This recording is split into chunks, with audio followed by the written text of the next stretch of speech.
Lately, I've been thinking a lot about young families with kids at home during this COVID time. Daily changes have put enormous pressure on many families and couples.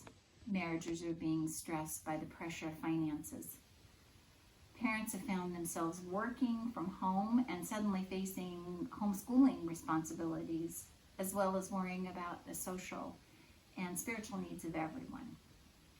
There is marital strife, financial pressure, and fear of the future and present. With most schools remaining closed for the most part this fall, parents will be adjusting again to the challenges this brings to not only their home lives, but the impact on their own work responsibilities. Home is just not the same as it was before the pandemic. Home. That one word can mean so many things to so many people. The building itself isn't important. It could be an apartment, it could be a house, it could be a dirt lot. It doesn't even have to be an actual building. Home can take a lot of forms, but at the end of the day, it's where we lay our head at night and where we relax and be ourselves. Where you plant your flag and say, this is where I belong. So how do we help these sojourners find the sense of being home again? An interesting word, sojourner. It's an old one and we don't use it much anymore. A sojourner is simply someone who lives away from home. And if you're Abraham moving from place to place and living in tents, well, you're a sojourner too. When the author of Hebrews wrote about Abraham's journey to a homeland, he referred to a fatherland or a native place. To put it another way, the men and women in Hebrews 11 weren't just looking for a place to call home. They were looking for something specific. They were looking for their homeland, their native place. Our young families want that familiar native place that feels like home again, even if they haven't changed residences. The Church of South Shores has an incredible opportunity to be a lighthouse, a sheltering home in these challenging times for so many. If you are struggling in any area, I want to remind you that we have a free biblical counseling center available to you. So please go to our website and find more information about it, and someone will get back to you. For all of us, I hope that we are doing our best to observe safe practices of social distancing and wearing our masks when we're able to get together.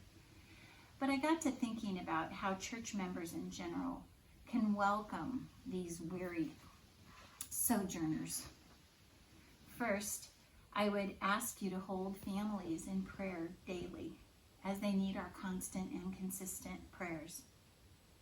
Many are no longer living in the homes that they once knew them as. Most of our congregation is unfamiliar with the particular daily difficulties parents are facing right now, and perhaps you might be dealing with other challenges due to life changes so rapidly, and whatever was familiar to you is no longer. Keep your prayers going for your own journey as well. But I want you to imagine for a moment how you might assist the feeling of belonging and welcoming and be that welcoming sight to our families and other sojourners on Sunday mornings during our parking lot and lawn services. Can you imagine going through this without having faith in God? After you've prayed, look around, even in your neighborhoods, for people who are scared and hurting, and take care of them. Send them cards, write letters, share your hope with them, share the Word of God with them. Help set them free and yourself from the cares of this world, and to set our minds upon God, the author and finisher of our faith, and the one who beckons us home. Being a Christian means coming to terms with a peculiar dichotomy. This world isn't your home.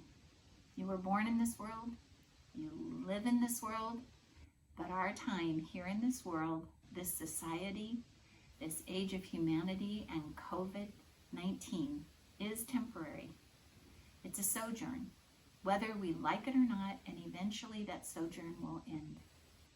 If we're willing to accept it, to wait as Abraham did for the city which has foundations, whose builder and maker is God, Hebrews 11:10, and to follow God and do his will, then you and I will join the ranks of those faithful heroes who came before us, waiting on God's promises, waiting on their and our home. And one day, the city will come.